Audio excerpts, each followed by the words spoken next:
Shall we begin?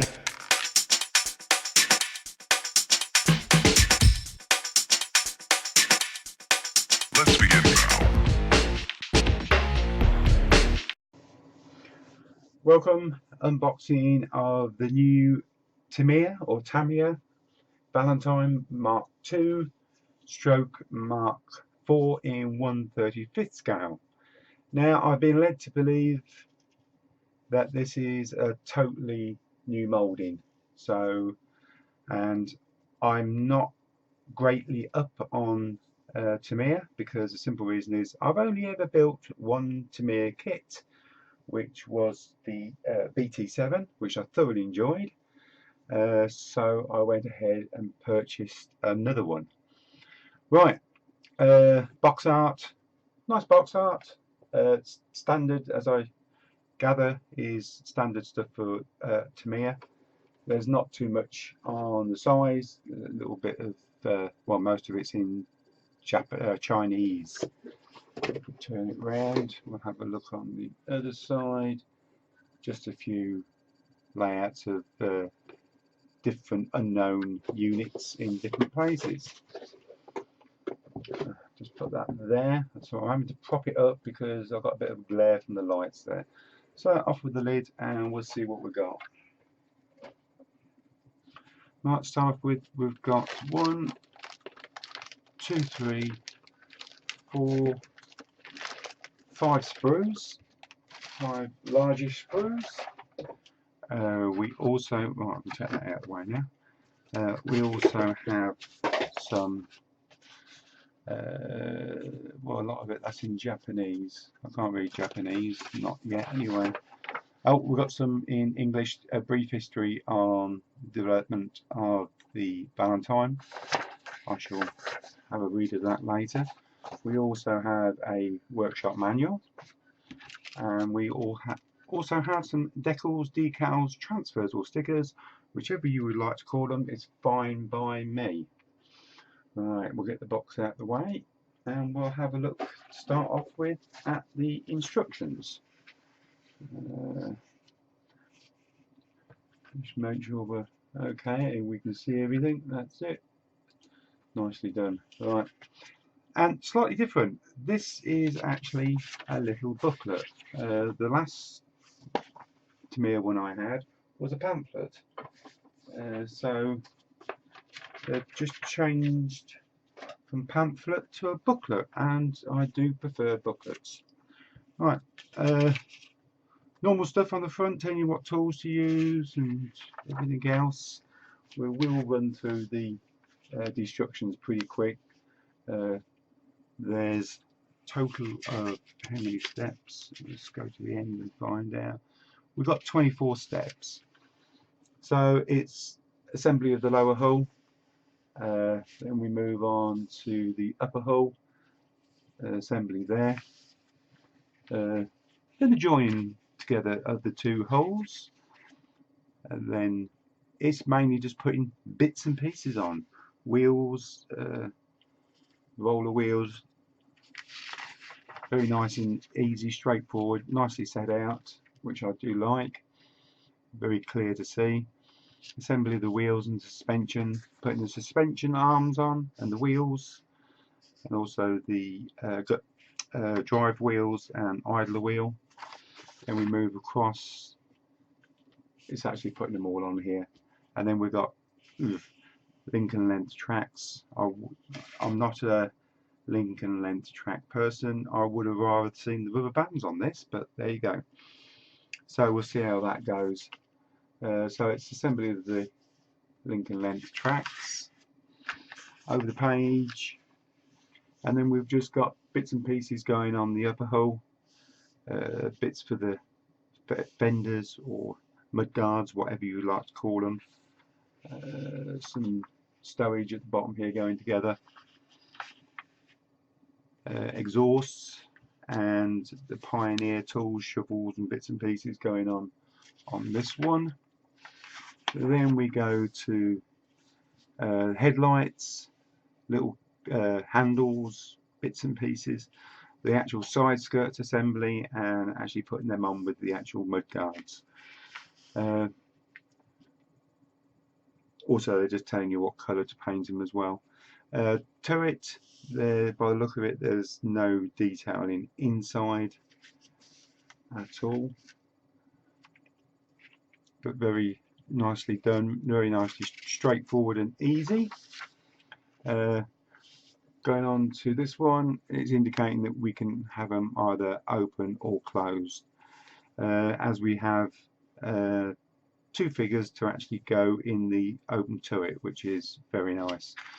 Moving on, then we've got British Army Unknown, North Africa 1941 to 1942, which I'm very pleased about, because I would like to put this into my good friend John Moore's group build as an extra one. As I've already done the Crusader, I'd like to put this with the Crusader. Probably not two vehicles that would ever be seen together, but on my dioramas they will be. Red Army Unknown and Red Army Unknown. Right, now that's the destructions out the way. We'll have a quick look at the, oh god, the dreaded Tamiya staples. I'm going to be eaten alive here. Right, the decals, I don't know too much about, take that off. I don't know too much about their decals or decals, transfers or stickers. I don't know if they're good, bad or indifferent, but there you can see them. So that's the decals, transfers, stickers, whichever you'd like to call them. Right, I'm going to just drop the camera down, I'll open the bags and we'll have a look at the part. Okay, a closer look at the actual parts. I'm impressed before I even start, because, well, I should be impressed really, because it is a brand new mould. There's no flash, there's nothing, everything is lovely and crisp. That's the top of the turret ring. Moving across, we've got the lower hull, all the detail. Actually, the camera is making it quite soft. The detailing is extremely sharp. It really is nice and sharp. Moving across, the two parts to the bottom hull. Lovely detailing, absolutely lovely detailing. Now that turret, I don't know if you can see, I don't know, let's put it onto manual focus. Apologise about this, we'll put it onto manual focus and I'll get it up a bit closer and hopefully it will do its business. It's got lovely texture on it, look. It really has got nice texture and it is really sharp. I don't think you're going to lose that with a couple of coats of paint either. Right, I'll just put that back down there and I'll put it back on manual focus. There we go.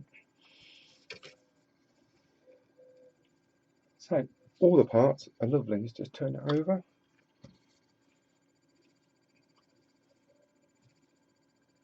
And there's not many sprues in there. Would have been nice to have. It would have been nice to have a metal barrel for it, but there you go. We can't have everything. But all nice and clean, all nice and tidy.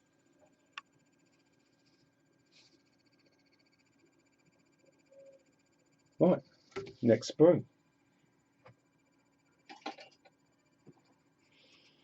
Right, we'll have a look at this one. There's my dog off. All nicely detailed, no flash, nothing. Absolutely love it. This is definitely, I think, as Mr. Moore would say, a shake and bake. Everything is lovely and crisp. Turn that one over. Even the little tools. Excuse the grubby fingers.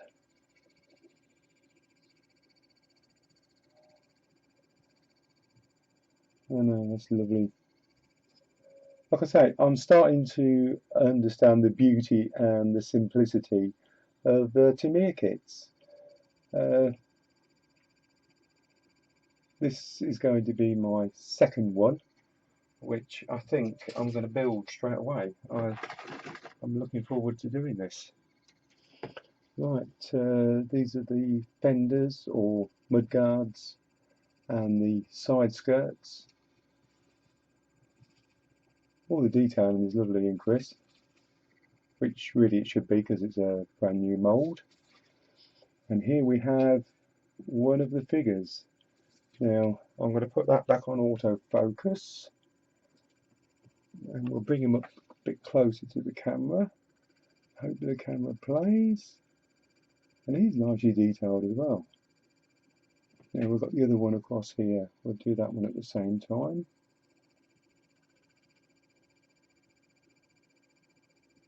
Face is really good. And the hands as well. They've definitely made a nice job of them this time. I'm just going to turn that over. I'm going to have a look on the other side if the camera plays. Come on, camera. There we go. Yes, they look really good, and we'll just take a look at the back view of that one. Very nice. Right, we'll just put that back down there again. Sorry about this, but my camera, if we leave it on autofocus, it tends to sort of pulse in and outwards, which I don't like. Right, and we'll start with this sprue again. Make sure everything's nice and clear. So, all the parts are lovely. I can't complain about anything.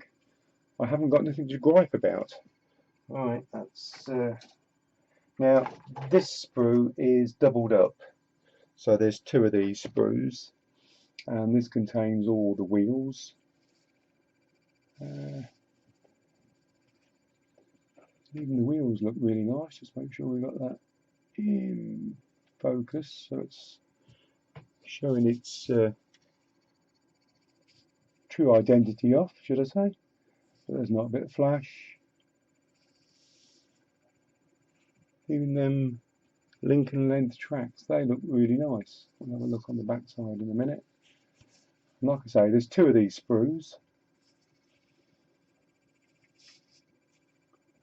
Yeah, everything looks really, really nice. It's so nice to see a kit that there's no flash. Everything's nice and crisp. Right the way down to the little tiny bits and pieces. Yeah, you can't beat that. We'll turn this sprue over.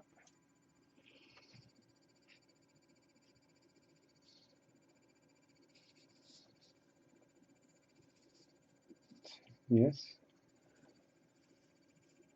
And them tracks are really nicely moulded actually. Really nicely moulded. Turn it sideways. Yeah. I am more than a happy chappy, and I am going to look forward. Well, like I say, I think I'm going to do this. I'm going to build this.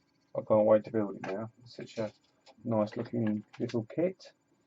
Right, that's the end of the sprues. We have the polycaps, which you probably can't see because I've got dark background.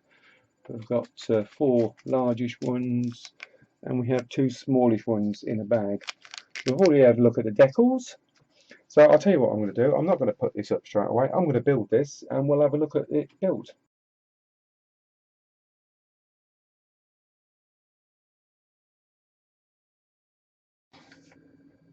Right, as I said, I'm going to build this. Right, we'll start with, I'm going to do everything on these 2 pages. That's from the lower hull, making the top up and fitting these small roller wheels and drive sprockets. So what I'm going to do the whole lot, then I'll come back to you, we'll have a quick look, and then we'll move on to the next section. As you can see, that didn't take long. Right, that's up to part 6. Everything has gone together absolutely lovely, no problems at all. I'm asking the question now, why have I used glue? Because everything just clicked into place and fits perfectly. Right, I shall put you on pause for a second. Okay, that's the section we've completed, and we'll move on to the next section, which is the assembly of the bogies, wheels, idler wheels, and actually putting the tracks on. I'm going to put the tracks on, but I'm not going to glue them shut. And one little thing I did notice is when I assembled this, on the actual little roller wheel here, it's got a little pin. And the little pin is designed to just catch the track. I don't know if you can see that. Probably have to go to autofocus, and I've got this on manual focus. Yeah, come on, do it for me. Well, believe me, there's a little tiny pin on the actual wheel which faces upwards, which catches the track, which I thought's a pretty good idea to hold everything in place while you're doing the track. And we did have a little bit there for a second. There we go. There we go, just on the top, and one on the other side as well. So that just hooks the track up and holds it nice. Right, I shall get on. Right, I've gone through section 7, 8, 9, 10 and 11 and fitted the tracks. And if I bring the young lady in, there we go. What I should do, I'll bring it down just a little bit closer. And you'll have to excuse me because I have to manual focus. There we go. Yeah, absolutely superb. No problems at all. Everything has gone together lovely. That has gone together seamless. It really has. I'm really impressed. Really, well, I'm really chuffed actually because it's really turning out well. So we shall put the young lady to one side just for a few seconds, and I shall lift you back up again, and we'll have a look at what we've got to do next. Turn the page.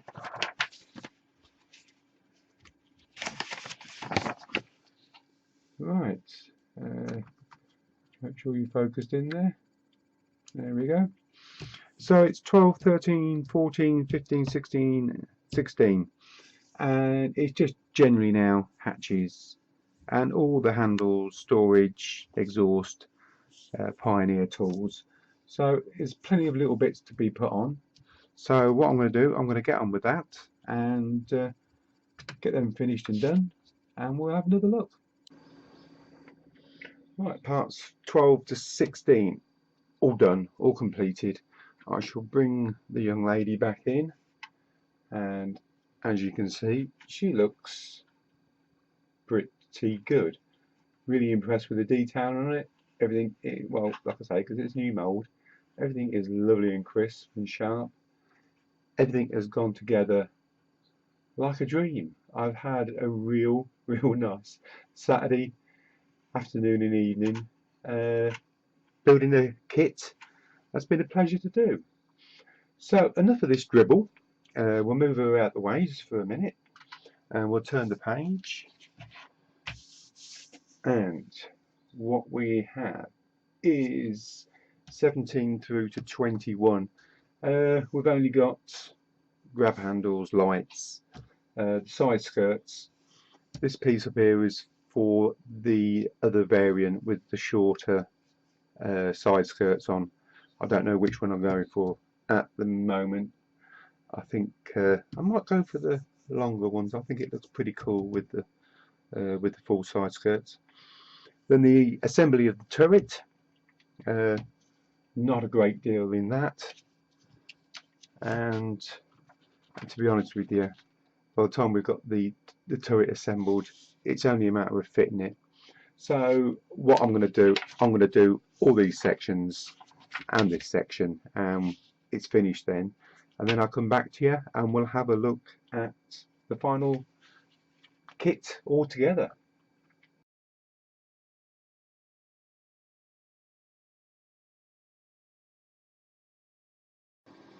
And there we go, finished product. Absolutely I'm really am pleased with it. It's a really great little kit.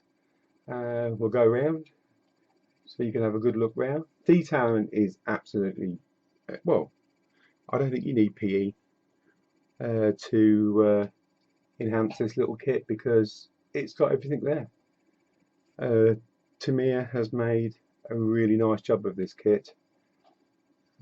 I'm sold on Tamiya or Tamiya, whichever you want to call it. Will I be buying some more? Yes.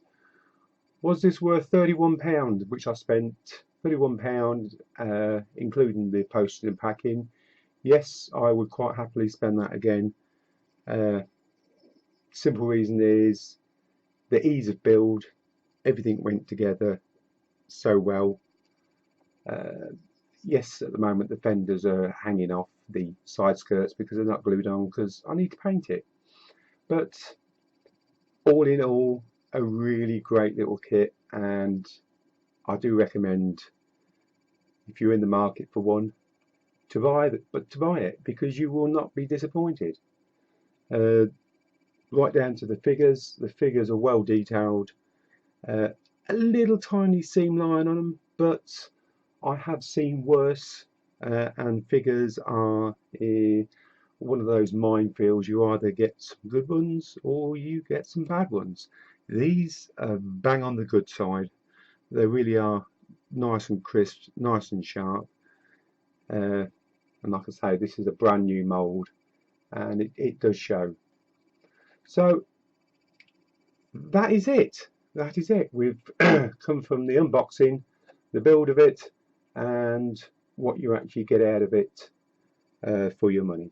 I think well worth the money and well worth the investment if you're in the market for one. So thank you very much for joining me, and hopefully we'll see you on the next one.